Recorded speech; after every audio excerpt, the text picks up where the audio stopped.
we've had many friendships, close personal relations with leaders that have existed on the African continent specifically.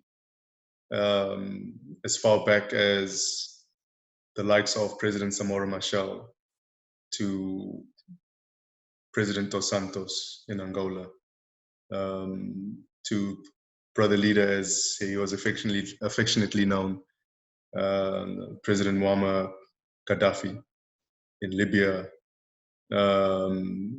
President Kabila in the Democratic Republic of Congo, and many others. The reason why I raise this is we believe in the African continent. There's a Pan-Africanist view that exists in trying to bring Africa together, because if we don't come together, then we might as well forget about fighting for freedom as a continent.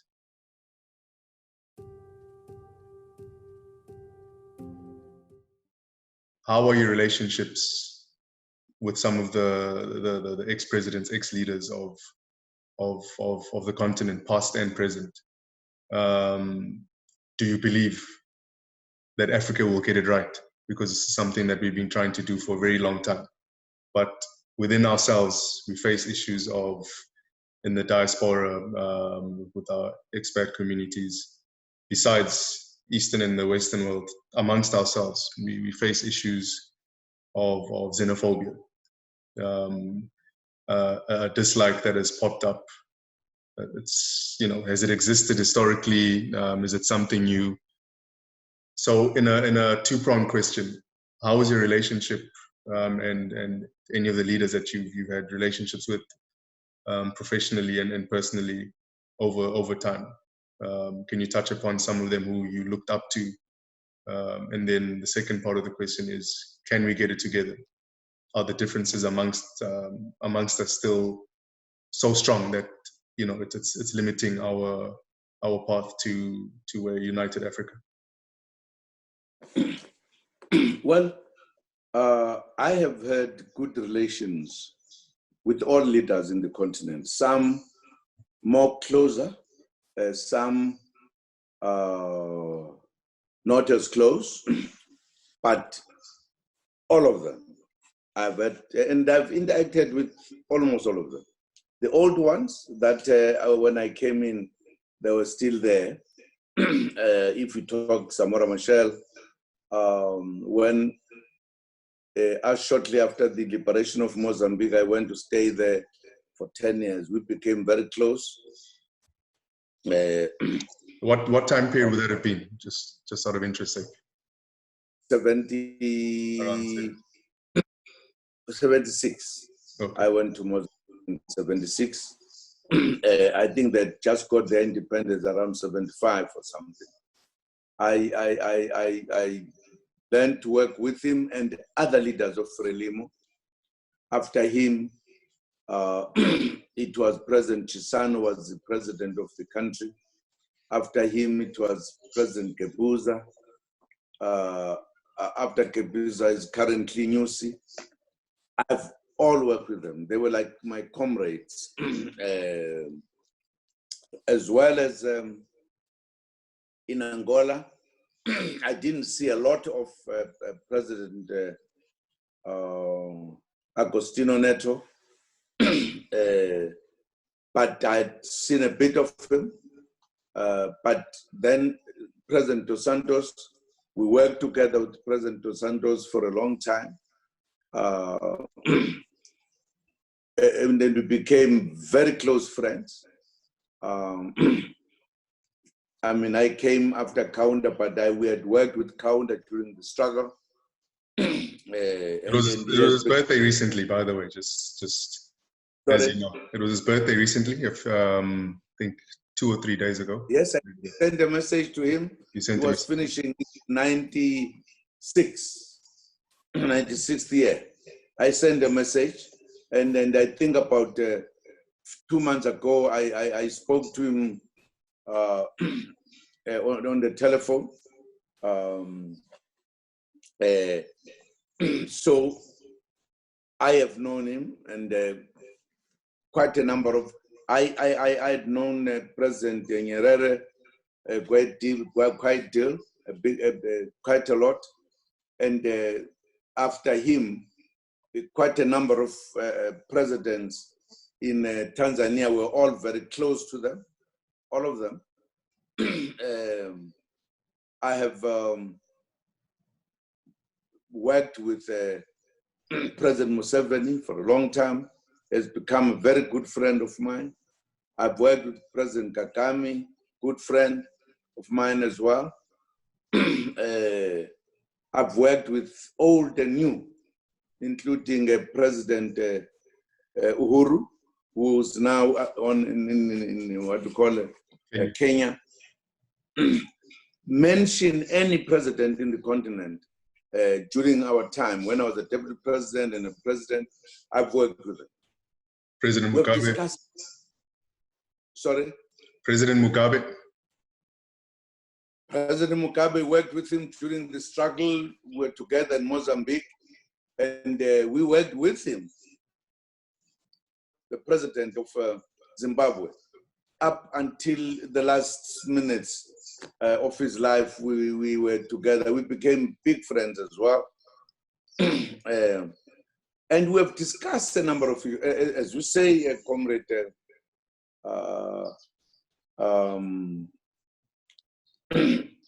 in Algeria, worked with the president there.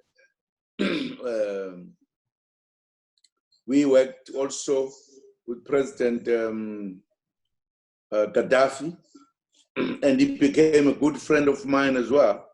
So there are many. Comrade Bashir in Sudan. Yes, comrade. No, we know about that one.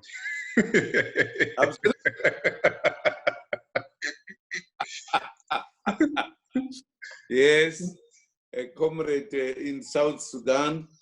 I worked with comrade the president there. So I've worked with them. Salva Kiir, yes. Salva Kiir, yes. We have discussed serious issues with what you call the heads of states in Africa. West Africa, for an example, many presidents from Nigeria have come in a number of ways, as well as other countries out there.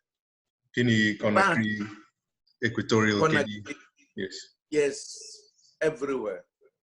I've worked with other presidents in the world, number of presidents in China, including the current one, Xi Jinping, what you call President Putin, great friend, both great friends of mine. At one point, you said we worked with President Lula. So I've worked, and we've discussed, I've attended a number of meetings. Looking at Africa, it has been my worry that Africa was colonized by Europe. And they employed very sophisticated methods of keeping Africa under their rule, whether directly or indirectly. And we've discussed this issue a great deal, and I think South Africa has been part of discussing, for an example, how do we unite Africa instead of Africa being controlled by former colonizers. We have agreed to soften the borders. The 5 economic regions are integrating. They're partly integrated now because of the discussions and the understanding that we had. I think we've done a lot to try to lessen the influence of the former colonizers. And there are issues for me that still remain when it comes to Africa, and many of the African leaders know my views very well. For an example, I don't understand why the Western world, or maybe to put it more accurately, the former colonizing countries, why are they still owning almost everything in Africa, even at the point when we are free? I see no reason why, as Africa, we have not taken a very strong stand that the mineral wealth of this huge continent should be controlled by us. We should by now have established that people who come to do trade with us, they come to do trade with us in our own terms, and we are able to determine how our gold, how our diamond, how our other precious kind of minerals are done, which are the center of the economy. For an example, why by now we have not established our industry that refine these things, whether it's gold or diamond or whatever, here, and sell it and do trade? Why do we still have to depend to countries across there? But those are matters which I am happy now to say I have met with a lot of young people in Africa who are now beginning to think in that direction, to say, let us change the things. We've played our part liberating Africa, etc. But I think the young people have got to sit and say, how do we change the balance? How do we change the trade? How do we do it in our favor? Because it is us who own resources, and why these resources are determined by other people. So those are matters I have raised with many of my comrades and what you call. But I think we are getting there because the young people are saying, no, we still have a lot to do in Africa and agree, but I think we are on the right path. The fact that now Africa talks on one voice in terms of trade, etc., we are emphasizing that. I am at least happy that that is taking place. My take on Africa, and as young people, we definitely understand what the issues are. We are going to move forward, but there's certain challenges we need to get past, and challenges such as the mistrust, the misinformation out there that leads to issues such as xenophobia. We all live amongst each other. There's the legal part of it, there's the illegal part of it, how we treat each other. Some of us have lived in other countries. We have people living in our country. How to get that symbiotic relationship maintained, because that ecosystem is a very delicate one. So unless we overcome issues of really understanding each other and working together, it'll continue to be a challenge, because there is a resource curse that still exists in Africa. The resource curse being the level of wealth that our countries have throughout Africa: mineral wealth, agricultural land, so agricultural wealth, and then how that has not translated into economic wealth in the hands of the people. So if you look at history and where we stand today, the number of resources, the value of the resources we have is not reflective of the development in that country and the disbursement of the riches in that country to the people of that country. And as you said, there's been a colonial issue that has existed and that still exists today, where the money is funneled out in sometimes clever ways and other times just very obvious ways, but that still happens. So we need to get to a point where the people of these countries that exist in Africa, our countries, benefit from it first. And we've looked at ways, you've looked at ways, leadership in the past has looked at ways of getting past these issues. The time is for less talk and more action. So I do agree with you that there's a younger crop, there's a younger generation that knows what needs to be done and is actively raising the bar and getting it done. And I have no doubt that we'll get there. But we just need to sort out some housekeeping issues that we have amongst ourselves, which are not serious issues. That's just misunderstanding. No, that's very true. I'm very happy that there is a really young generation that is thinking very hard.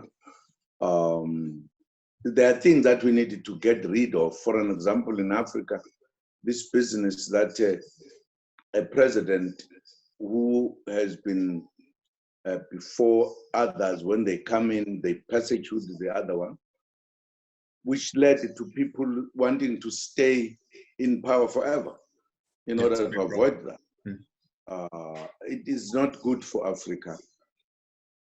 And at some point I was discussing that even those who leave, there must be sufficient care taken of them, because if there is no care taken when they leave, that will also influence them to say, why do I go to poverty when I can stay here? So that causes a lot of other difficulties. But I'm happy that young people are really beginning to look at it. I'm very optimistic that Africa will turn around soon into a better kind of a continent. We have it all here. We have it all. I think when, for an example, when we had Nkosazana Dlamini Zuma as a chair, she actually brought in fresh air in that. That will be the chair of the African Union. Of the African Union. Yeah. She brought a new kind of thing, and really the vision was clear. For an example, it was during her time that we were able to turn our focus to Africa more, as well as we talked about the infrastructure. And that infrastructure goes a long way, and I think that's a program that is ongoing, including the fastest Spain as part of the plan that could touch all the headquarters of the continent. So I think we have begun to look, and I think we are beginning to move, only that a new kind of energy from the young people is needed. Yeah, I think that the founding bricks are there, the founding stones, should I say. You look at the SADC region and how Africa has been split up: SADC, ECOWAS, East Africa. So the intra-trade that's been promoted regionally, and how those regions finally come together. There's challenges of logistics. You've spoken of in the past of a railway network that connects Africa from north to south, east to west, a road network that connects, because that is one of the biggest hindrances. There's logistics, there's communications, there's fiber that's been laid across, the western part of the continent. But I mean, at the end of the day, unless it reaches everybody, it's very difficult to get these countries operating at an optimal pace. But that's the African story, and that's something that we'll keep an eye on as we move along, because we want to see the best for Africa, and we're actively involved with our neighbors and our good friends all over Africa, in pushing the boundaries into getting Africa to a point where it's really solidly united, not just on paper, not just by regions or by bodies that are created, bodies talking about institutions, but by actual fact and reality. And we'll get that done. I think we have that when we have the basis has been set. We will build on that. I'm happy. I'm very happy.